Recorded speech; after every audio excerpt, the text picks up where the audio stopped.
Hey everybody, Tim and Miranda here for today's review of Doctor Who, Story 215, the two-parter, The Hungry Earth, The Cold Blood. I'm not going to ask. So, this two-parter was written by Chris Chibnall. I don't know how you say his name. It doesn't matter. That is the showrunner. That's the guy that takes over after Moffat leaves. Gotcha. For the 13th Doctor. So, he did an earlier episode. It was like one of the...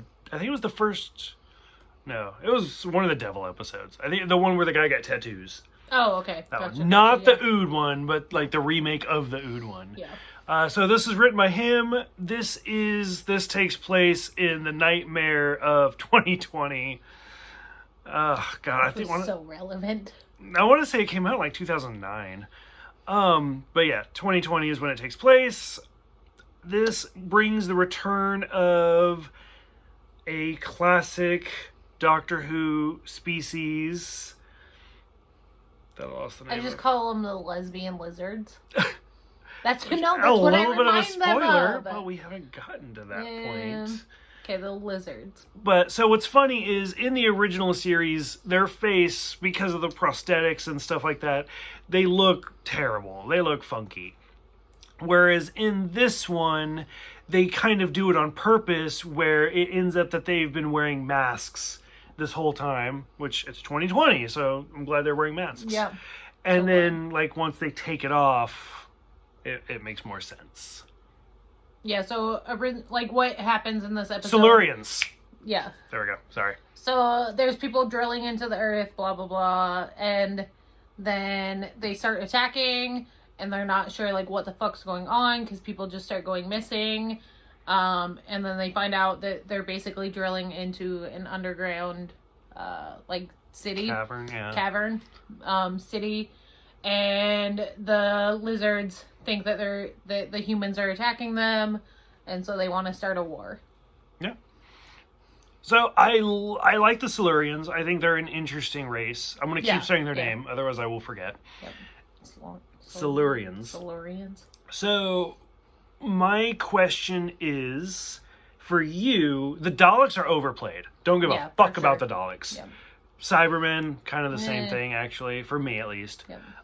Same with the Centaurans. The Centaurans are not used a lot, but it only takes, as soon as you have one baked potato, you know what it tastes like, so you're good. So you're over it. So for you, watching this, and so even putting the Daleks aside, looking at Davros specifically, or looking at the Silurians, does it make you interested in the original series at all?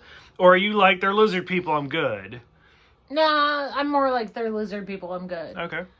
And I mean, like, you explained it, like we went and looked at them and stuff, like, during this episode, like, of what they previously looked like. So for those that don't know, like, Miranda has not seen very much of Classic Who at all. Very, very little. I've seen Mel. I'm sorry. That's it. And so anytime, like, we, even for Cybermen, which she had seen the New Who Cybermen before, but I still, like, pulled up pictures, like, hey, when the first Doctor encountered, this is what they look like. Yeah. Like, this is what they look like here. And kind of, I give you rough, like, this is kind of a back history. So this is the first time we see the Silurians. We do see them again. I don't think we see their sister race, the Sea Devils. Oh yeah, you said something about it, and you like pulled up what they look like and stuff. But I don't think we do. At least for New Who, because in Classic Who, the Silurians were like lizard people that lived like on the surface. Yeah. And then there was more of a more of aquatic race that was like a sister race called the Sea Devils. And then in Doctor Who, you would, like, is it going to be the Silurians or is it going to be the Sea Devils? I don't think Sea Devils have made a return. Yeah, I feel like that should have been the fucking Vampires in Venice one, though. That actually... the fucking shrimp. That would have actually been pretty good. They're not actually vampires. But... Since I got way too drunk way too quickly today, go ahead and talk about Rory. Oh, yeah. Okay, number one, this bitch... Fucking after this episode, we went to watch the next one, and this bitch put the same episode on. I was like, Tim, we've seen this already? He's like, what do you mean? And I had to explain the whole episode over again. No, he did. And he's that's like, the no, recap. that's not what happened. That's this is not a recap. what happened. I was like, no, bitch. So towards the end of this episode, they're trying to leave, and I can't remember. Is it Alea? Is that the one, or is Alea the one that dies? No, because I thought Alea was the lesbian. I don't actually remember now. So I'm pretty sure it's Alea that comes out, because everybody goes back underground. He sets off like the gas traps, basically saying, go back to your quarters. We're gonna fucking hibernate for however long again, to try to make peace with the humans later on in life. Except this one bitch, pretty sure it's Alea, is like, no, fuck this. Like, I'm gonna kill these people. So she comes back, ends up shooting Rory, and he gets taken by the crack in the wall. Like the tendrils. Yeah. So, like, comes out and, like, just picks up his body so that basically he never exists. Amy forgets about him. The doctor... Which is really sad. Which, yeah, it is. Where he's like, hold him in your memory. Yeah. And she totally forgets within 5 seconds of who he was. Well, she was doing really good. And then there was, like, an earthquake. Second. Well, there was, like, an earthquake that jostled. Like, she was holding it, and then she hit the floor. And she's like, what was I doing again? Yeah. The doctor ends up holding on to the engagement ring. And stuff. I'm hoping that it gets brought back up. We will see. But yeah, it was kind of sad when Rory left. And then when we got to the next episode, this one was like, yeah, I don't remember any of this. And I'm like, how do you forget Rory? And he's like, obviously everybody forgot Rory, his fucking fiance forgot about him. Sucks to suck. Yeah. But yeah, that was like the basis of the end of the episode. I really hope like Arthur Rory Duvall leaving. never watches this video. I doubt he ever will. Please do, actually. But if Arthur Duvall's like, I remember you. These motherfuckers, nobody knows who I am. I remember you, Rory. But yeah, no. I will always remember because you. we got like 5 seconds into the next episode, and I was like, wait, what happened to Rory? He's dead! Dead! What? When did that... It was sad. It was sad. But as far as this two-parter, I liked it. I thought it was really good. No, it was really good. I was really happy to see the Silurians. Like, it legitimately... I feel like the new Doctor Who has made a lot of great villains. Don't get me wrong. Like, the angels and stuff like that. They've come up with a lot of really great... They've come up with a lot of shit aliens. Looking at you, Slitheen.